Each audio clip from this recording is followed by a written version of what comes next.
ফুলকপির মালাইকারিটা কত সুন্দর হয়েছে দেখুন। দেখতেও যেমন সুন্দর, খেতেও তেমন খুব সুন্দর হয়েছে। নমস্কার বন্ধুরা, ঝাল মিষ্টি রান্নাঘর চ্যানেলে আপনাদের সবাইকে স্বাগত জানিয়ে শুরু করছি আজকের রেসিপি। আজকের আমার রেসিপি ফুলকপির মালাইকারি। তো আপনারা তো চিংড়ি মাছের মালাইকারি খেয়েছেন, তো আজকে আমি বানাবো ফুলকপির মালাইকারি। তো পুরো ভিডিওটা দেখতে থাকুন, আশা করছি আপনাদের ভালো লাগবে। এখানে দেখুন আমি ফুলকপিটা কেটে নিয়েছি, কেটে ধুয়ে পরিষ্কার করে নিয়েছি। আর এখানে আমি সব মশলা করে নিয়েছি। তো ফুলকপিটা আমি প্রথমে একটু হালকা করে সিদ্ধ করে নেব। কড়াতে আমি জল দিয়ে দেব, ফুলকপিগুলো দিয়ে দেব, লবণ দিয়ে দেব।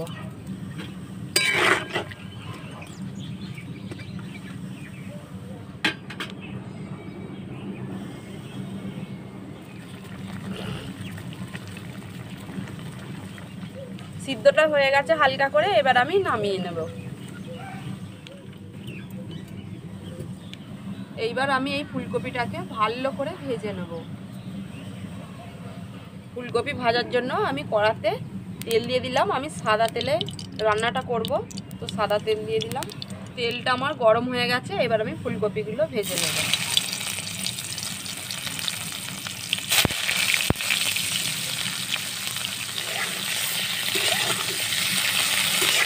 ফুলকপিগুলো ভালো করে ভাজতে হবে। তো বন্ধুরা, আমাদের পাশে কি মেশিনে ধান ঝাড়া হচ্ছে, একটু আওয়াজ উঠছে, তো তার জন্য আমাকে জোরে জোরে কথা বলতে হচ্ছে।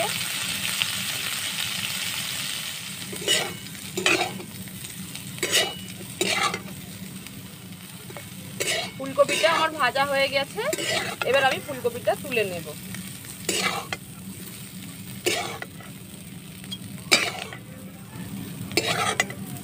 এইবার আমি মশলাটা করে নেব। তো আমি প্রথমে তেল দিয়ে দিলাম।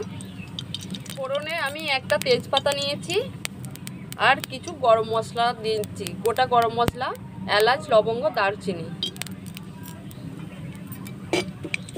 আমি আদা, রসুন, পেঁয়াজ, কাঁচা লঙ্কা একসাথে বেটে নিয়েছিলাম, এই বাটাটা দিয়ে দেব, বাটা মশলাটা।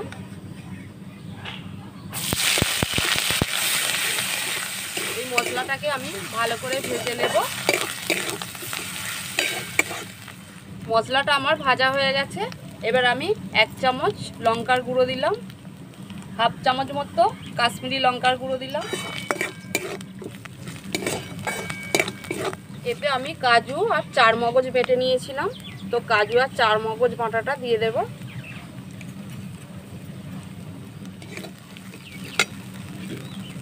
এটা দিয়ে দিলাম।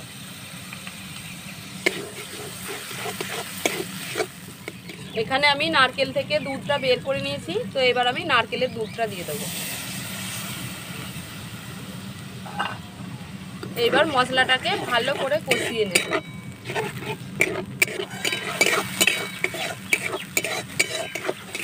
মশলাটা আমার কষানো হয়ে গেছে, এবার আমি ভেজে রাখা ফুলকপিগুলো দিয়ে দেব।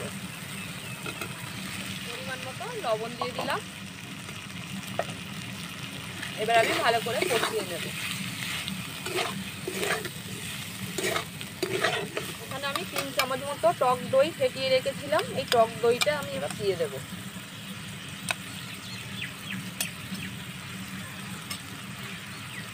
এবার আমি ভালো করে কষিয়ে নেব। এখনই খুব সুন্দর সেন্ট উঠেছে, বলো? খুব সুন্দর গন্ধ উঠেছে, খেতে হবে। আপনারাও বন্ধুরা বানিয়ে দেখবেন একবার এইভাবে। যারা ফুলকপি খেতে চায় না বাড়িতে, আপনারা বানিয়ে দেবেন।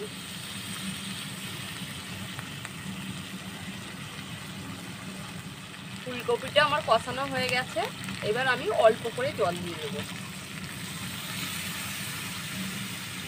ব্যাস, আর দেবো না। এবার কিছুক্ষণ আমি ফুটিয়ে নেব তরকারিটা। দেখুন আমার হয়ে গেছে ফুলকপির মালাইকারি। এইবার আমি 1 চামচ মতো চিনি দিয়ে দিলাম।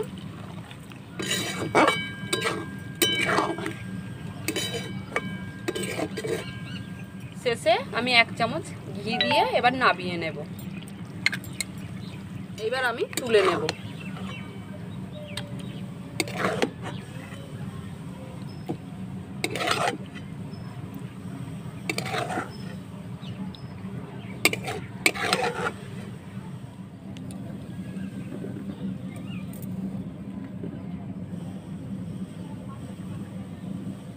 তো দেখুন বন্ধুরা, এখানে ফুলকপির মালাইকারিটা আমার হয়ে গেছে। তো আপনারা অবশ্যই বাড়িতে বানাবেন, বানিয়ে দেখবেন কেমন হয়েছে, আমাকে কমেন্ট করে জানাবেন। আর আমার এই রান্না যদি ভালো লেগে থাকে একটা লাইক করবেন আর আমাকে কমেন্ট করে জানাবেন।